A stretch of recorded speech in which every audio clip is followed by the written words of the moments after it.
아버님이 주님해 주신 아들 부르심 부르면서 또 나아가겠습니다.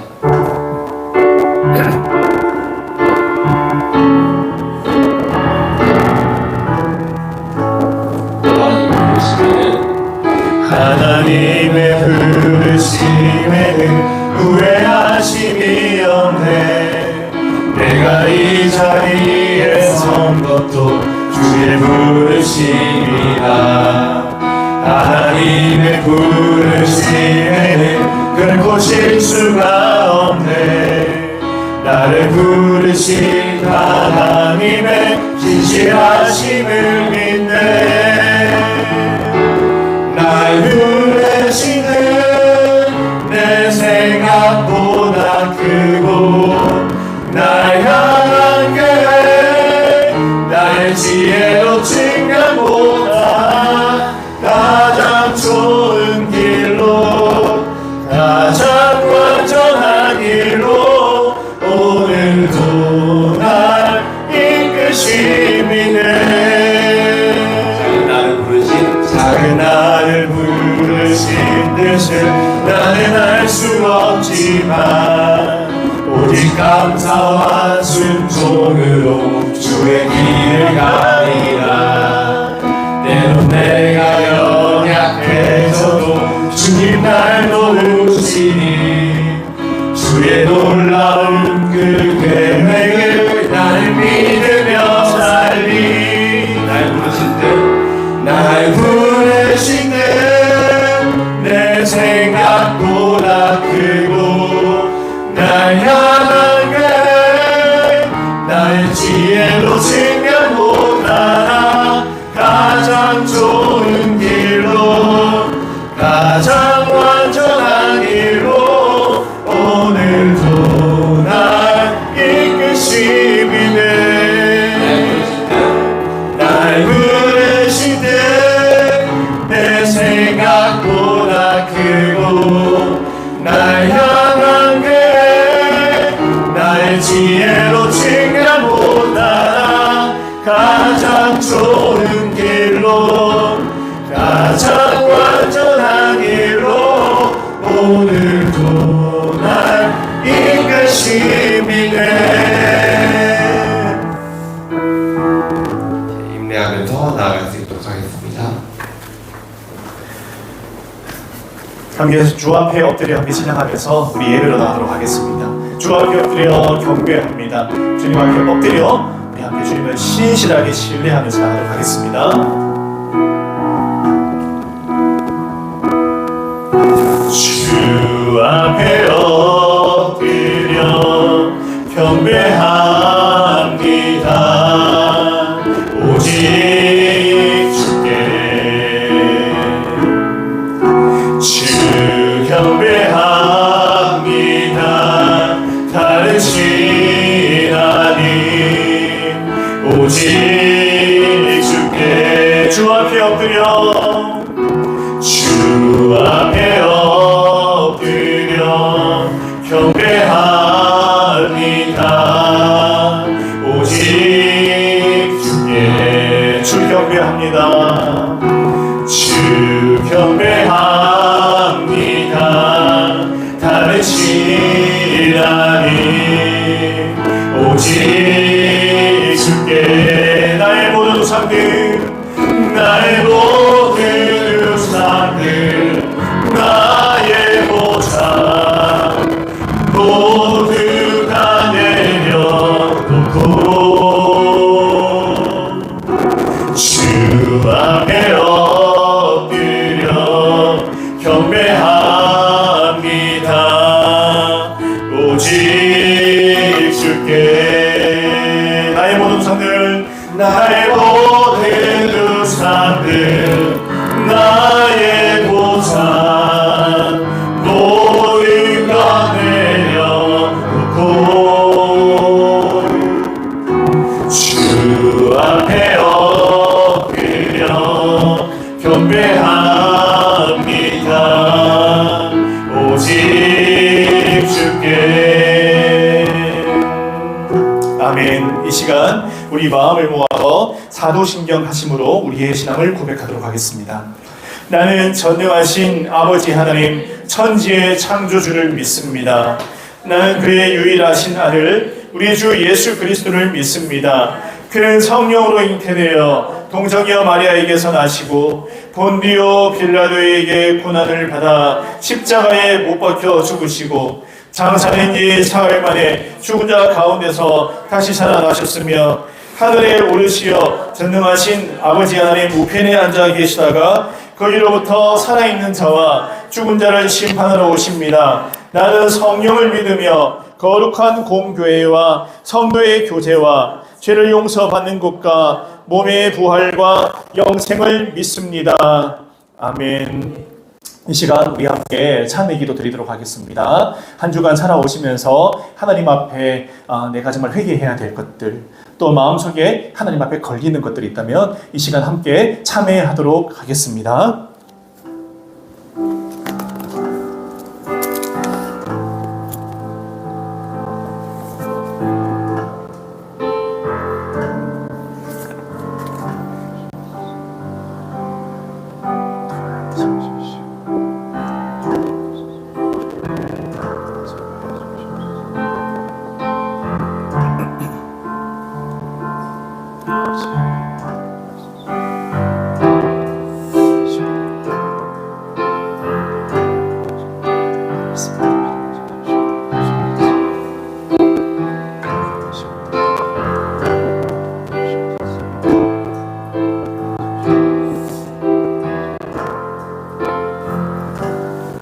만일 우리가 우리 죄를 자백하면 저는 미쁘시고 의로우사 우리 죄를 사하시며 모든 불의에서 우리를 깨끗게 하실 것이요.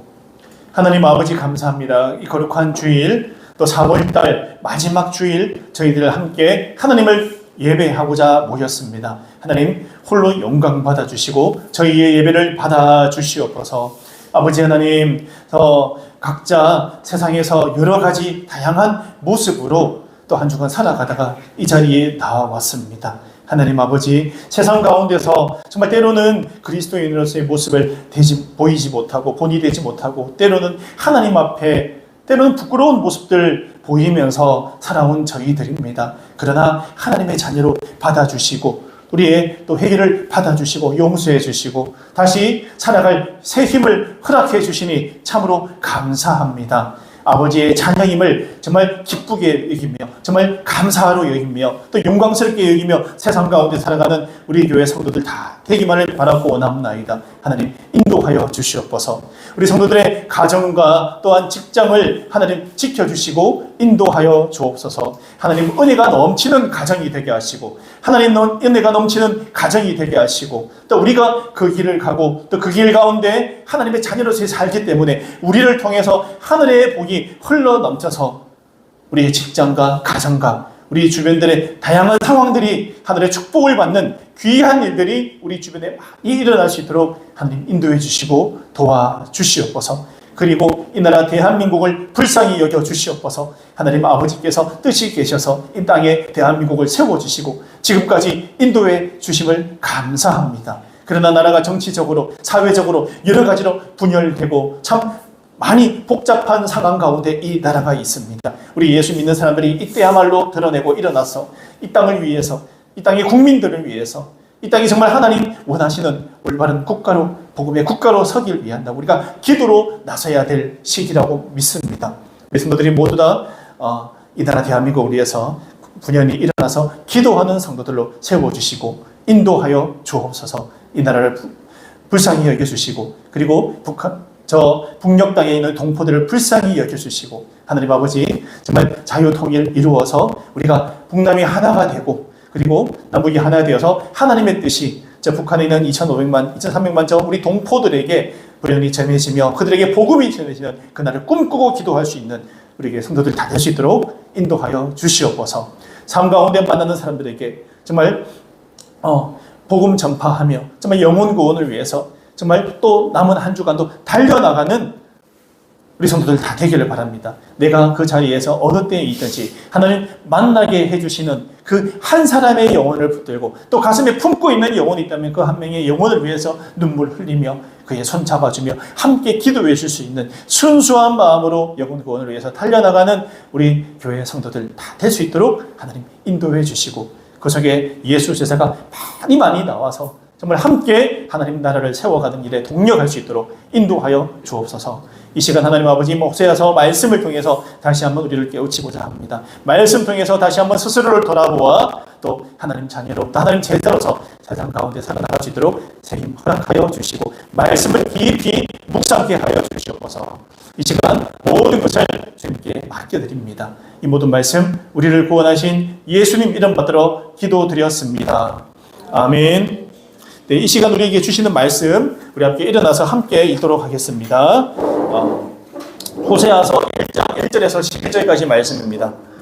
호세아 1장 1절에서 11절까지 말씀 신약 성경 1146쪽입니다.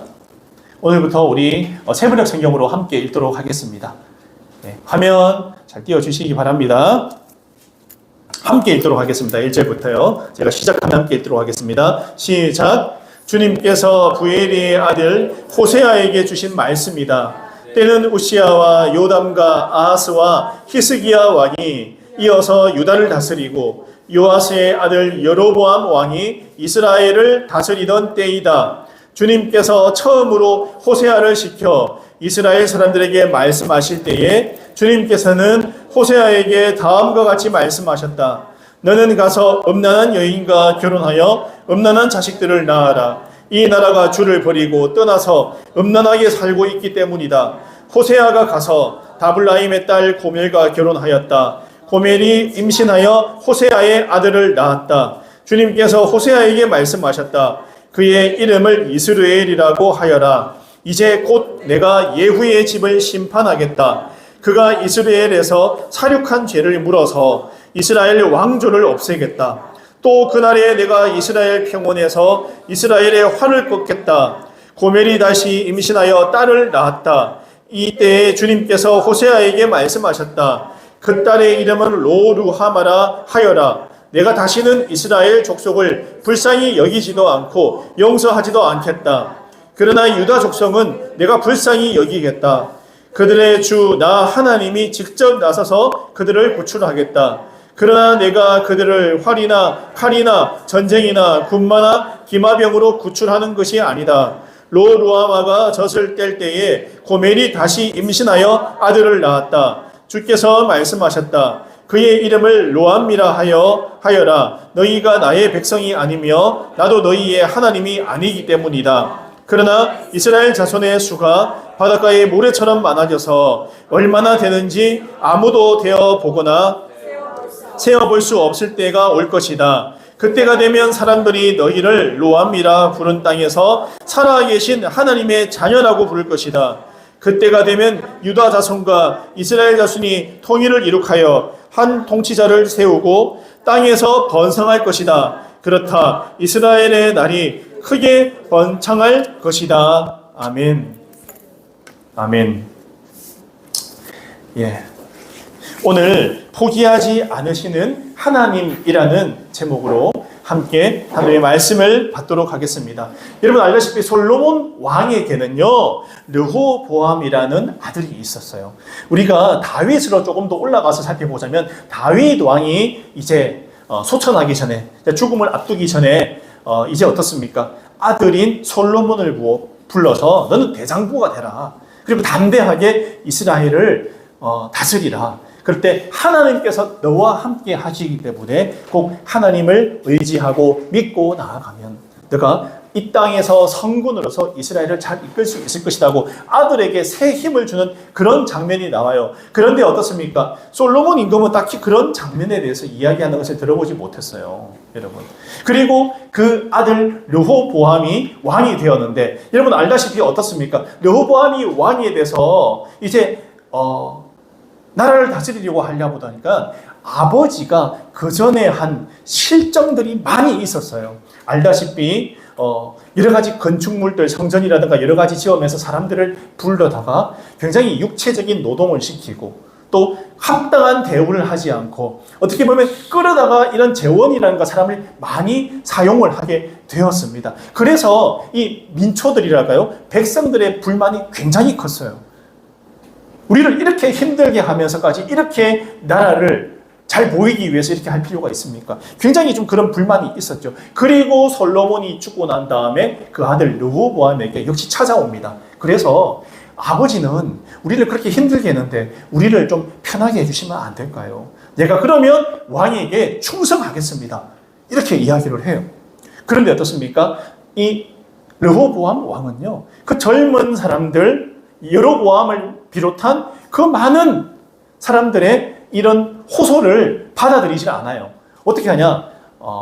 원로들이 찾아와서 아버지 때 그 원로들이 우리에게 물어보니까 그렇게 하면 왕에게 충성할 겁니다. 이렇게 이야기하는 거죠. 그들의 이야기를 들어주소서라고 이야기하지만 듣지 않습니다. 그리고 자기 또래의 젊은 사람들에게 말하니까 채찍으로 대해라.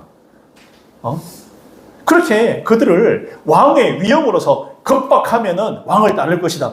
정반대의 의견을 내지만 여러분 알다시피 누구 의견을 따릅니까? 아버지 때 원로가 아니라 젊은 사람들의 의견을 따르는 바람에 어떻게 되나요? 왕국이 분열돼요. 남유다와 베냐민 지파만 남고 나머지 지파들이 모두 북이스라엘 쪽에 붙어서 그쪽에서 왕조를 세우게 되는데 그 첫 번째 왕이 누구냐면 이 솔로몬에게 와서 자신들을 좀 이 부역을 좀 낮춰주세요. 백성들의 이런 고충을 좀 알아주세요라고 얘기했던 이 백성들의 대표는 여로보암입니다. 이 여로보암 1세가 그렇게 탄생하게 되고 북이스라엘 왕국과 남유다 왕국으로 갈라지게 되는 것이 오늘 말씀 앞에 우리가 한번 듣고 가면 좋겠다 싶어서 제가 말씀을 드렸습니다. 그런데 오늘 이 북이스라엘 왕국의 이 선지자였던 오늘 이 본문 말씀에 나온 호세아, 북이스라엘의 선지자였어요. 그런데 이 북이스라엘의 선지자였던 호세아 시대가 어느 시대였냐 하면요, 아까 전에 말한 여로보암이 왕이 되고 나서 남유다는요, 하나님께서 다윗과 약속한 대로 그의 불을 깨뜨리지 않고 그의 후손들이 계속해서 왕이 되는 그런 계보를 맞이하게 되는데 북이스라엘은요, 쿠데타에 7번이나 바뀌어요. 왕국 여러분. 바뀌고 또 바뀌는데 배반 쿠데타에 의해서 바뀌게 되는데 오늘 이 여로보암 1세가 누구냐면 예후라는 사람이 있었습니다. 예후라는 사람이 있었어요. 그 예후라는 사람이 그 앞에 오므리 왕조가 있었는데 그 앞에는 또 오므리라는 사람이 또 왕조를 이렇게 내려왔는데 그게 바알신을 섬겼어요. 그래서 하나님께서 우리가 알다시피 이사야 선지자를 통해서 예후에게 어떻게 해요? 안수해라. 이렇게 그렇게 해서 예후를 왕으로 세우겠다 해서 예후가 왕이 됩니다. 오므리 왕조를 쿠데타로 물리치고 이 북이스라엘의 왕이 되는데 그 4대째 자손이 오늘 여로보암 1세인 거예요. 우상 숭배하는 왕을 깨뜨리고 왕으로 세운 그 예후 왕의 네 번째 후손 왕인 여로보암 2세라는 것입니다. 이때 선지자가 누구냐? 호세아라는 것입니다. 여러분, 우리가 오늘 호세아에 나오듯이 이 북이스라엘이 이렇게 7번이나 쿠데타가 일어나면서 나라가 혼란스러운 이유가 다양하게 있지만 성경에서 하나님께서 말씀하신 이유는 단 한 가지입니다. 그게 뭘까 하면 가장 중요한 영적인 측면에서 우리가 살펴볼 때 하나님이 아닌 우상을 섬긴 게 가장 큰 문제예요. 우상을 섬긴 게 문제였다라는 거예요. 여러분, 특히 북이스라엘은요, 우상 섬기는데 열심이었습니다. 그래서 이게 가장 큰 문제였다라는 거죠. 그래서 그 당시에는 하나님의 은혜를 베풀던 그 당시에는 우리가 알다시피 이 이스라엘이 우리가 보면은 잠시 하나님께 은혜 받아가지고 하나님께서 우리를 구원해 주셨네, 괜찮네 하고 잠시 하나님 앞에 엎드리다가 또 어떻게 될까요? 다시 우상으로 돌아가고 다시 하나님이 어떻게 보면 이게 사사기에서부터 계속해서 내려오는 병폐예요, 병폐. 고쳐지지 않는 병폐. 저는 그런데 오늘 이 말씀을 보다가 드는 생각이 뭐냐면 참 우리 인생 같다라는 생각이 들어요. 잠시 은혜 받았을 때는 하나님 감사합니다. 그렇습니다. 말씀대로 제가 살겠습니다 하고 순종하고 살다가 좀 지나면 어떻습니까? 헷가닥 가가지고 또 원래대로 돌아가가지고 살다가 또 한 대 얻어맞고 돌아와가지고 또 말씀 읽다가 또 눈물 나서 하나님 그랬네요. 이게 제가 잘못했네요 하나님. 또 회개하다가 또 한 번 얻어맞고 말씀 보다가 아니네요 또 돌아오고. 우리 인생이더라고요. 오늘 북이스라엘을 보다 보니까 그런 생각이 들었어요. 나하고 다를 바가 없구나. 그런 생각을 하게 되었습니다. 그런데 심각한 것은요, 이 당시에 우상 숭배가 너무 만연했어요. 너무. 그래서 하나님이 참다가 오늘 특별히 이 호세아 선지자를 보내셨다는 사실입니다. 하나님을 배반한 그 백성에 대한 하나님의 마음과 하나님의 특별한 이끄심이 어떠한가를 이 시간 함께 말씀으로 받아보고 내 영적 상태는 어떤가, 자기 스스로 하나님의 자녀인 나의 영적인 상태가 하나님 앞에서 어떤가를 한번 체크해보는 귀한 이 예배 시간 되시기를 바랍니다. 오늘 1절을 한번 보시면요, 1절 제가 읽겠습니다. 주님께서 부엘리의 아들 호세아에게 주신 말씀이다. 때는 우시아와 요담과 아하스와 히스기야 왕이 이어서 유다를 다스리고 요아스의 아들 여로보암 왕이 이스라엘을 다스리던 때이다 라고 나오고 있습니다. 그리고 2절에서 뭐라고 나오느냐 하면은 우리가 알다시피 주님께서 처음으로 호세아를 시켜 이스라엘 사람들에게 말씀하실 때에 주님께서는 호세아에게 다음과 같이 말씀하셨다. 너는 가서 음란한 여인과 결혼하여 음란한 자식을 낳아라. 이 나라가 주를 버리고 떠나서 음란하게 살고 있기 때문이다. 자, 여러분 어떻습니까?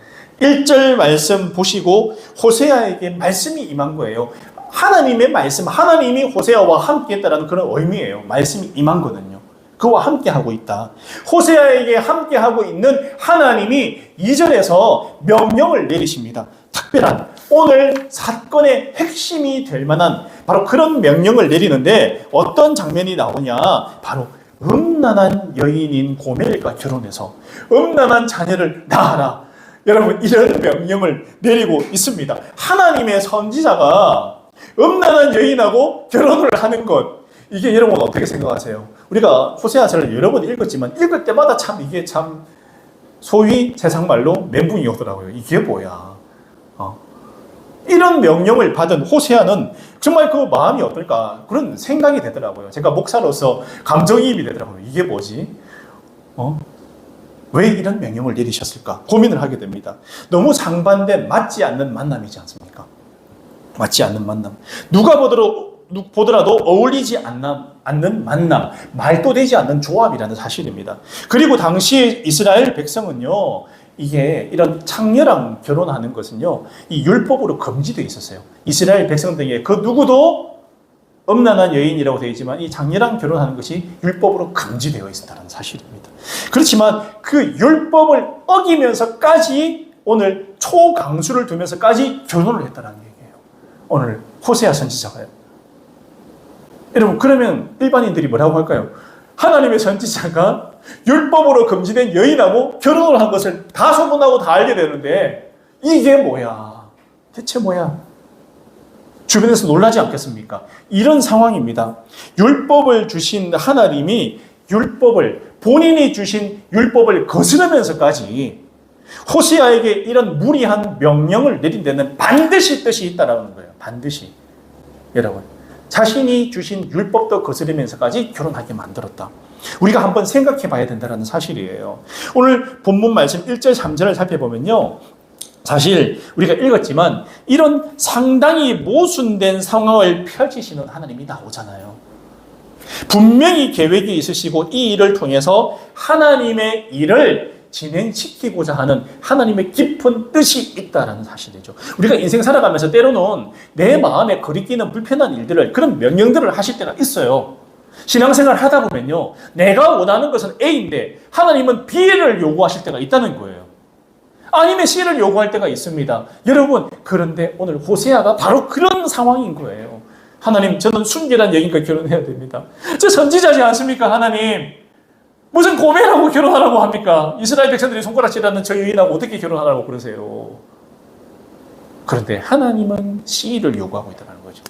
A가 아니라, 내 생각인 A가 아니라 C를 요구하고 있다는 거예요. 그런데 오늘 호세아는요, 결혼했어요. 많은 사람들의 손가락질 당하면서도 결혼을 했다는 사실이에요. 오늘 이스라엘 백성 통해서 우리가 볼 수 있는 게 뭐냐? 이스라엘 백성들이 사실은 아까 제가 얘기를 했지만 북이스라엘 특히 우상 숭배의 메카라고 보시면 돼요. 엄청난 나라입니다, 여러분. 그래서 우상 숭배로 사실 하나님께서요 포기할 만해요. 이놈들은 진짜 안 되겠다. 사실은 우리가 이 호세아서를 읽으면서 또 이 역사서를 읽으면서 좋은 점이 뭐냐면 하나님의 마음을 깊이 깨달을 수 있다는 거죠. 공감이 가요. 진짜 이 몽둥이질 안 하고는 안 되겠다. 이런 얘기들을 우리가 많이 할 수 있어요. 이 백성들을 이대로 두면 되겠냐. 하나님이 특별한 섭리가 필요하겠다는 생각이 듭니다. 그래서 포기할 만도 한 상황 가운데서 하나님은 때로는 매를 들기도 하고 때로는 호세아 같이 선지자를 보내시기도 하고 채찍과 당근을 주고받고 주면서 이렇게 문제를 풀어 가셨습니다. 그런데 결국에는 하나님께서 깨닫게 하시는 게 뭐냐? 너희들이 아무리 엉망으로 살고 우상 숭배하고 나를 떠난 삶을 살지만 너희들이 결국에 돌아올 것은 나밖에 없다. 이거 말씀하고 싶었던 거예요.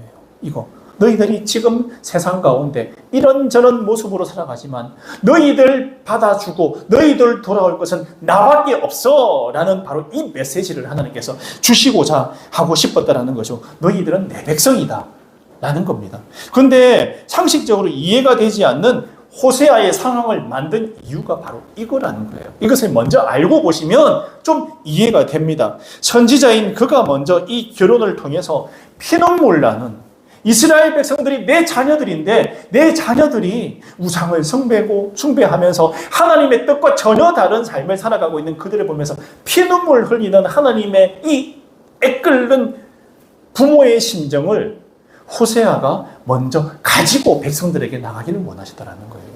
그래서 오늘 고멜하고 결혼하는 것이 사명이었어요. 사실은요. 고멜과 결혼하는 게 하나의 사명이었어요. 왜냐하면 내가 하지 못할 생각과 행동을 하게 되잖아요. 하나님의 뜻에 따르는 거잖아요. 음란한 여인하고 결혼하고 음란한 아이들을 낳으라고 하는데 어떻게 해요? 사명 받아들이는 겁니다. 저와 여러분은 삶 가운데 얼마나 하나님을 배반하고 살아가고 있어요. 어떻습니까, 여러분?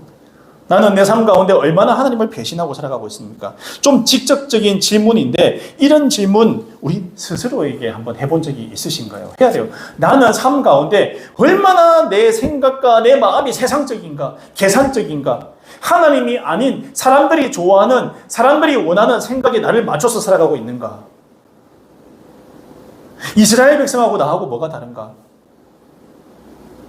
하나님의 심정을 오늘 호세아를 통해서 내가 좀 깨달아 봐야 되겠다. 하나님이 어떤 마음이신가? 그걸 알아야 됩니다. 이런 형편없는 나를 그럼에도 사랑하신다라는 거예요. 핵심은요. 그럼에도 사랑하신다. 그리고 불러주시고 신기할 정도로 이런 게 너무 감사하다. 한 주간 엉망으로 살았는데 지금 이 예배 자리에 나와서 혹시 앉아있다 생각하면요. 여러분 이것도 기적이에요. 여러분 예배 자리 나와서 앉아있는 게 기적이에요. 나를 그냥 불러주신 거예요. 때가 돼서. 내가 일주일간 살았던 나의 모습들, 그럼에도 불구하고 나를 불러서 이 자리에 앉혀주신 거예요. 이게 뭐냐? 너는 내 거다라는 의미예요. 그럼에도 불구하고 너는 내 거야. 내 자녀야. 내 새끼야. 이런 의미인 겁니다. 내가 어떻게 살았던. 그래서 굉장히 우리 스스로를 부끄럽게 한다. 이 자리가. 하나님 맞네요. 저 하나님 자녀인데 왜 한 주간 살면서 하나님 우선으로 내가 생각하고 우선으로 살지 못했나? 내 스스로를 돌아보게 됩니다. 그게 이 예배의 자리라는 거예요. 나를 돌아보는 자리, 하나님을 비춰서 그게 예배 자리예요. 이런 깨달음이 있어야 됩니다. 이런 부끄러움이 있어야 됩니다. 이런 마음의 깨달음이 있어야 됩니다. 그 사람을 알기 때문에 어제보다는 오늘 좀 더 주님 앞에 나를 바로 세워나가야 되겠다 하는 마음을 품고 내가 새롭게 살아갈 수 있다는 사실이죠. 하나님은 이런 부족한 나를 통해서 하나님 자신을 보여주고 알려주기를 원하신다. 나를 통해서 내가 좀 부족하지만 깨닫게 원하시고 이런 부족한 나를 들어서 사용하셔서 영혼도 구원하게 하시고 다른 사람들 살리는 일에 나를 사용하신다라는 거예요. 그래서 우리에게 소망이 있어요. 소망이 있습니다. 여러분, 우리 안에 여전히 순종하지 않고 갈등하고 있는 하나님의 명령이 무엇인가 한번 잘 살펴보세요. 내 안에 갈등하고 있는 게 있는가? 제발 이건 좀 그렇습니다 라고 말하면서 준비되지 못한 자신을 탓하며 스스로 막 밀어내고 있는 그런 것들이 없는가? 하나님, 이건 좀 안 하면 좋겠는데요. 하나님, 이거는 좀 제가 좀 거북하네요. 여러분, 하나님께서 A가 아니라 B를 내밀었는데 거부하는 것, 여러분 혹시 그러고 있지 않는가 한번 생각해 보시기를 바랍니다. 두 번째 단락인 우리가 4절에서 9절까지 말씀 한번 화면을 띄워주시기 바랍니다. 예. 그 다음에 자녀들에 대한 이야기가 나와요. 여러분, 그 다음 단락에 보면요, 하나님의 명령에 순종했어요. 결국 굴복하고. 이 호세아가 음란한 여인 고멜하고 결혼했습니다. 그리고 뭐냐면은 아이를 낳는 장면이 나오고 있습니다. 자녀를 한 명도 아니고 3명이나 낳았어요. 3명이나. 그리고 첫째 아들 이름이 이스라엘입니다. 하나님이 흩으실 것이다. 여러분, 어느 부모가 자녀에게 이런 이름을 붙일까요? 하나님이 흩으신다. 여러분, 우리 이름들 많이 지잖아요. 주은이, 하은이, 예은이. 우리 교회 나온 사람들 이름 많이 짓는데 은혜로운 이름들, 이쁜 이름들로 짓지. 하나님이 흩으신다. 자녀 이름 이렇게. 그런데 물론 자기적이 아니고 하나님이 지으라고 명령을 하셨어요. 이렇게 지으라고. 여러분, 이런 이름으로 지으라고 명령하신 거예요. 그런데 여러분, 하나님이 그 백성을 바라보는 그 마음이, 갈기갈기 찢어진 마음이 어떠한가를 깨닫게 하시기 위해서 이런 이름을 짓게 하신 거예요. 하나님이 뭐가 좋아서 사실 이렇게 지으라 하겠어요. 근데 선지자인 호세아를 통해서 이스라엘 백성들을 깨닫게 하시기 위해서 이런 이름을 짓게 하셨어요. 그런데 단순히 이 이름이 그냥 지어진 이름이 아니에요. 그 이후에 이스라엘이 어떻게 되느냐? 이스라엘이 망해요. 그래서 약속의 땅에서 추방될 것을 뜻하는 이름을 가지고 있어요. 이스라엘 백성이 차후 어떻게 될 것인가를 보여주는 미리 예언된 이름이라고 볼 수 있습니다. 추후 이스라엘이 BC 721년에 아수르에게 나라가 멸망당합니다. 그리고 아수르로 백성들이 포로로 끌려가요. 남유다보다 북이스라엘이 먼저 멸망하거든요. 망해버려요. 뿔뿔이 흩어집니다. 백성들이. 진짜 그 이름대로 돼요. 여러분, 첫째 이름 이스라엘처럼, 그 이름처럼 그렇게 되어버립니다. 우상 숭배를 통해서 나라의 멸망과 백성들을 흩으실 하나님의 뜻이 이미 계획되어서 보여지고 있다는 거예요. 여러분, 미리 말씀하세요. 우리가 어떤 일을 할 때 하나님께서 말씀으로, 그리고 찬양으로, 때로는 기도를 통해서 우리에게 때로는 먼저 말씀하시는 게 있어요. 먼저 깨닫고 돌이키라, 이런 사인일 수 있고요. 그리고 그 다음, 그래서 오늘 이 이스라엘이라는 이름이 상당한 의미를 가지고 있는 이름이다. 하나님께서 그냥 지어준 이름이 아니라는 거예요. 두 번째 이름, 로루하마, 딸이에요, 딸. 로루하마. 로루하마는 뜻이 뭐냐면 긍휼히 여김을 받지 못할 자. 여러분, 못한 자. 딸 이름이 이래요. 하나님께 긍휼히 여김을 못한 자다. 근데 사실은 그 딸을 대고 얘기하는 게 아니라 이스라엘 전체 백성들을 대상으로 한 이름이라고 볼 수가 있는 거예요. 너희들이 긍휼히 여김을 받지 못하고 있잖아. 여러분, 그 백성들을 드러내고 말씀하는 이름이라는 거죠. 딸 이름도 사실은 좀 절망적이잖아요. 이게 뭐야? 이게 뭐야?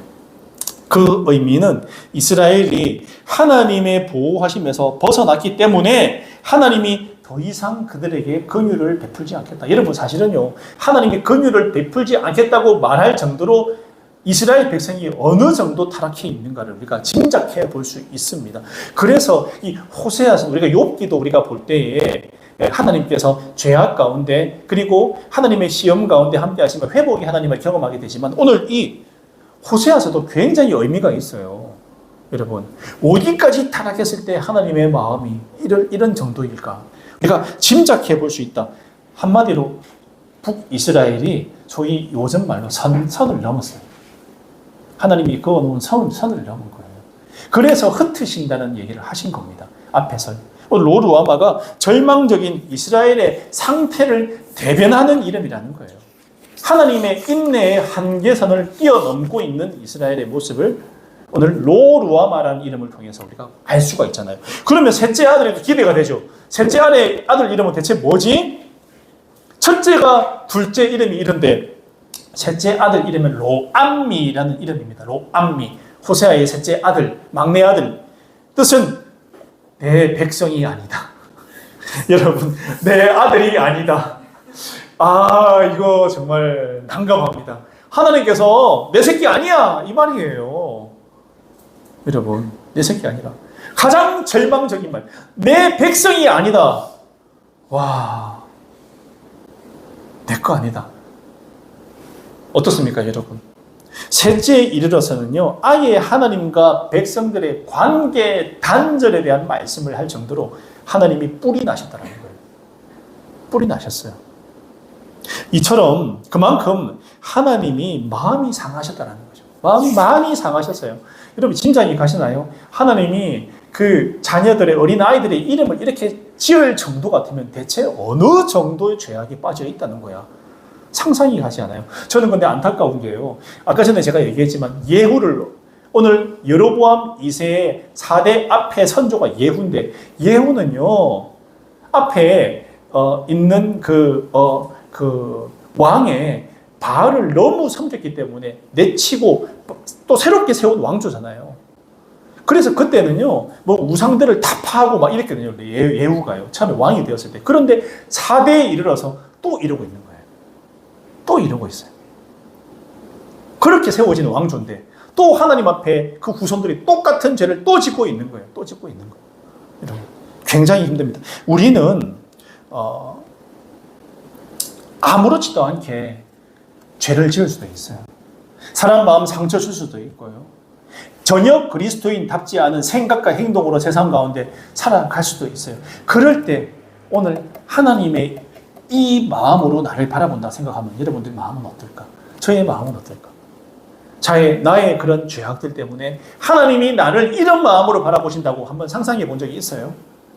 여러분, 이스라엘과 그리고 또 어떤 이름요? 아까 전에 로루하마 그리고 로암미 이 세 이름으로 나를 바라본다 생각하면요 마음이 무너져요. 여러분, 무너지는 마음. 우리 그리스도인들은요 특히 이 시대 지금 대한민국 이 땅을 살아가는 우리는요 반드시 하나님의 이 마음을 좀 구구절절히 깨달았으면 좋겠어요. 내가 신앙생활 잘한다 하지만 정말 잘하는 걸까? 의문을 한번 풀어볼 필요가 있어요. 하나님 앞에 정말 제대로 잘하고 살고 있는 거 맞을까? 아니면 내 마음 내세우고 이기적인 이런 굉장히 좀 그런 삶을 살면서 내가 뭐 새벽기도 열심히 나가니까 하루에 몇 시간씩 기도하니까 하나님 앞에 올바로 살고 있는 게 맞겠지라고 자신만의 생각으로 살고 있는 거 아닌가? 하나님이 바라시는 건요 오직 그 마음이 하나님을 향해 있는 마음, 하나님께 안테나가 맞춰져 있는 마음이지 내 만족을 위한 신앙생활이 아니라는 거예요. 내 만족. 이 정도 하면 괜찮지. 내 열심히 했다. 괜찮다. 뿌듯하다. 이 정도면 내가 열심히 교회에서 봉사했는데 하나님 알아봐 주시겠지. 이런 내 만족이 아니라 진짜 누가 보든 안 보든 신실하게 하나님만 바라보는 순결한 신앙을 하나님께서 원하시는데 오늘 이스라엘이 전혀 그렇게 하지 못했잖아요. 전혀 그렇게 하지 못했어요. 불경건, 하나님이 가장 싫어하시는 죄악을 계속해서 이어가면서 멈추지 않고 있었다는 거죠. 그리고 더불어 이들은 하나님께로 돌이키는 회개도 하지 않았어요. 그럼 기가 막히죠. 선조의 선조로 올라가면 내가 너희들을 어떻게 출애굽시켜가지고 40년 동안 광야에서 그 훈련을 시켜가지고 약속의 땅 가나안으로 넣어줬는데 그때부터 타락하기 시작해가지고 사사를 그렇게 보내가지고 너희들을 깨닫게 해주었는데 그리고 너희들이 왕 세워달라고 부탁을 해가지고 내가 왕도 세워줬는데 이게 뭐야 이게. 웬만하면 우리가 원하는 것도 들어주시는 하나님이에요. 그럴 때 우리 또한 하나님 앞에 책임감을 좀 느껴야 된다고 생각해요. 내가 원하는 것 그냥 이루어진다고 감사합니다 좋습니다 흥겨울 게 아니라 이렇게 내가 원하는 길도 하나님께서 인도해 주시고 지도해 주실 때 거기에 무한 책임을 좀 가질 필요가 있다. 여러분 그냥 내 기도에 응답해 주시는데 신나가지고 그냥 다 잊어버리는 거예요. 까먹어버리고 그냥 여기 만족해서 그냥 이렇게 살다 보면 오늘 이스라엘 민족들하고 뭐가 다를까 이런 생각을 하게 돼요. 이런 경고를 들었음에도 나에게 아직 여전히 끊어지지 못하고 있는 죄악이 없이 없나? 하나님 앞에 끊지 못하고 남아있는 죄악들 혹시 없는가 한번 돌아보시기를 바랍니다. 여러분, 우리가 신앙생활 가운데 때로는 말씀으로, 때로는 어떤 사람으로부터 내 삶에 대한 경고를 줄 때가 있어요. 어머니를 통해서 요즘 어떻게 하고 있어? 한 말씀 할 때 저는 가끔 그런 생각이 들어요. 하나님께서 나에게 주신 경고의 사인이구나. 그럴 때가 있습니다. 여러분, 이게 하나님이 나에게 지대한 관심이 있다는 증거예요. 여러분, 증거예요. 어떻게 하고 있냐 물어보는 거. 하나님의 사랑이에요. 누가 나에게 물어볼 때 너도 나를 바라봐 줄래? 라는 하나님의 방법이라는 겁니다.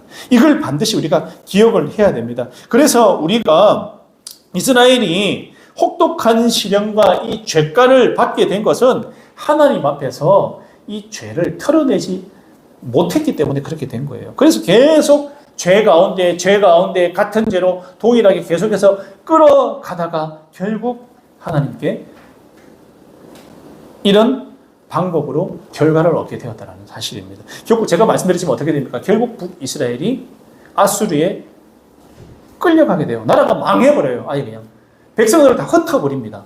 말씀대로 되어버려요. 영적인 민감함을 갖추고 하나님께 안테나를 딱 고정을 하고 사는 것이 내 영혼과 육신을 보존하고 살리는 길임을 반드시 기억하시기를 바랍니다. 나뭇가지는 나무에 붙어 있을 때 생명이 있는 거예요. 나뭇가지가 나무에서 떨어져 버리면요, 아무 가치가 없어요. 하나님께 달라붙어 있어야지 가치가 있습니다. 가치가 있어요. 오늘 이스라엘 백성들 하나님 앞에 철저하게 떨어진 삶을 살다 보니까 우상 숭배하다 보니까 결국에 하나님께 흩어져 버리잖아요. 그냥 아수르에 보내버립니다. 한번 너희들 한번 호되게 한번 당해봐. 다른 겁니다. 하나님께 속해서 하나님과 교통하고 은혜 가운데 사는 삶이 진정 살아있는 삶이라는 사실을 꼭 기억하시기를 바랍니다. 특히 암울한 이 시대, 여러분 희망을 말해야 하는데 참 힘든 시대예요. 우리가 살 때 우리의 희망과 우리의 소망이 어디 있습니까? 하나님께 있다는 거예요. 하나님 인도하심 따라 살면 그게 승리자입니다. 마지막 세 번째 10절과 11절 한번 띄워주시기 바랍니다. 10절과 11절 굉장히 중요한 말씀이에요. 여러분 지금까지 오늘 이 두 번째 단락까지 제가 말씀을 드리면요 절망적이잖아요. 와, 이스라엘 이제 완전히 막 그냥 로암이다 로암이 그냥 내 백성 아니다. 와 이러면 끝난 거 아니야? 이렇게 생각할 수 있잖아요. 근데 오늘 10절과 11절 제가 읽겠습니다. 그러나 이스라엘 자손의 수가 바닷가의 모래처럼 많아져서 얼마나 되는지 아무도 되어보거나 세어볼 수 없을 때가 올 것이다.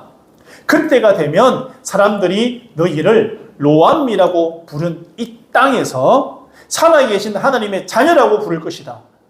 다음 그때가 되면 유다 자손과 이스라엘 자손이 통일을 이룩하여 한 통치자를 세우고 땅에서 번성할 것이다. 그렇다. 이스라엘의 날이 크게 번창할 것이다. 여러분 지금까지는 굉장히 절망적인 말씀인데 오늘 11절과 12절 어떻습니까? 절망적인가요? 아니에요. 이게 오늘 말씀의 핵심이라는 거예요. 핵심. 여러분 앞에 하나님께서 호세아에게 이렇게 엄벌을 내리시고 뒤에 하나님의 본심이 나온다 할까요?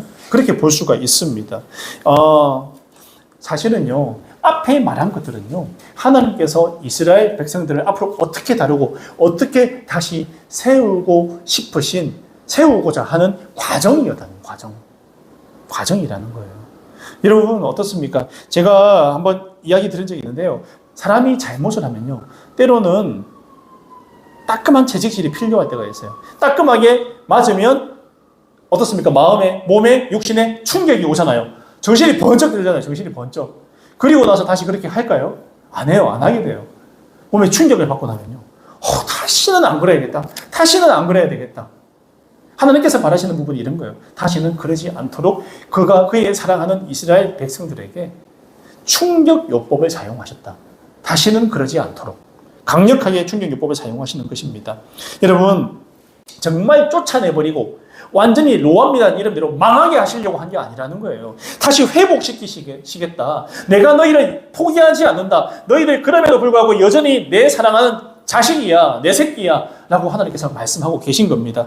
어느 부부가 자식이 잘못되길 바라고 망하길 바라겠습니까? 하나님의 본심은 이런 겁니다. 망하게 그냥 두지 않으시는 거예요.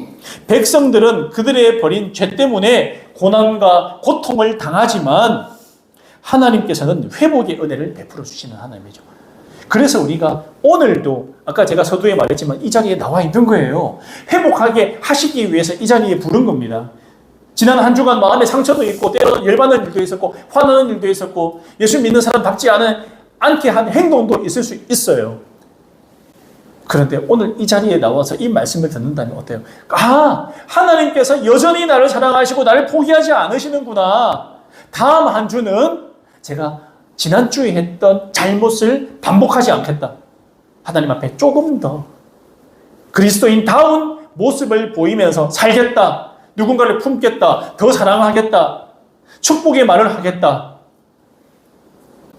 나의 잘못을 돌아보는 시간이 된다는 거죠. 그래서 굉장히 의미가 있는 것입니다.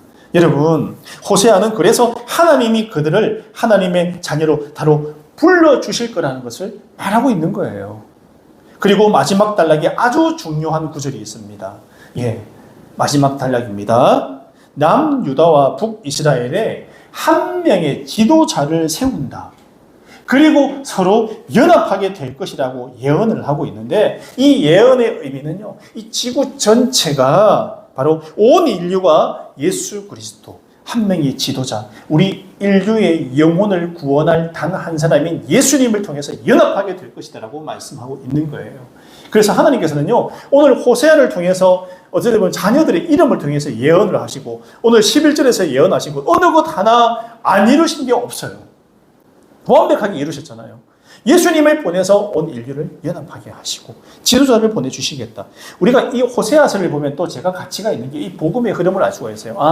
우리가 잘못했을 때 하나님의 자녀가 잘못된 길을 걸어갈 때 하나님은 우리에게 채찍질을 할 수도 있고 때로는 매를 들 수도 있고 혼낼 수도 있지만 결국에는 우리가 하나님께로 돌이키길 바라시고 우리를 회복하게 해주신다. 우리 하나님은 그런 분이시다.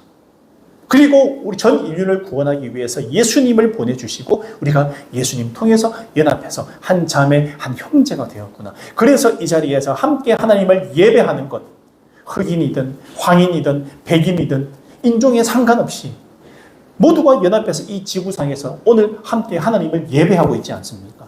주일에. 이게 하나님의 예언의 성취라는 사실입니다. 하나님을 떠나고 죄 가운데 거하는 백성들을 보면요. 소망 없어요. 벌받아 마땅히 보이잖아요. 이 정도면 하나님도 포기할 때가 됐는데라는 생각이 들 때가 참 많이 있어요. 그러나 하나님의 사랑의 깊이는 우리 생각보다 훨씬 더 깊다는 것을 우리가 생각을 해야 돼요. 우리 생각에는 이 정도면 하나님이 포기하시겠다 생각하지만 하나님은 그럼에도 여전히 나를 포기하지 않고 사랑하신다. 나를 끝까지 붙들고 계신다.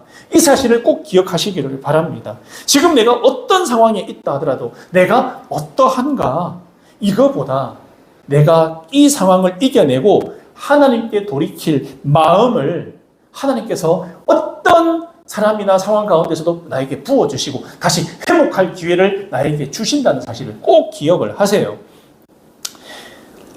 그래서 그것을 오늘 호세아를 통해서 우리는 확신할 수가 있는 거예요. 호세아는 그거를 원하는 겁니다. 그래서 지금 내 삶이 어떠하더라도 두려워 떨거나 걱정하지 마시길 바랍니다. 그럴 필요가 없어요. 내 상황이 어떻든.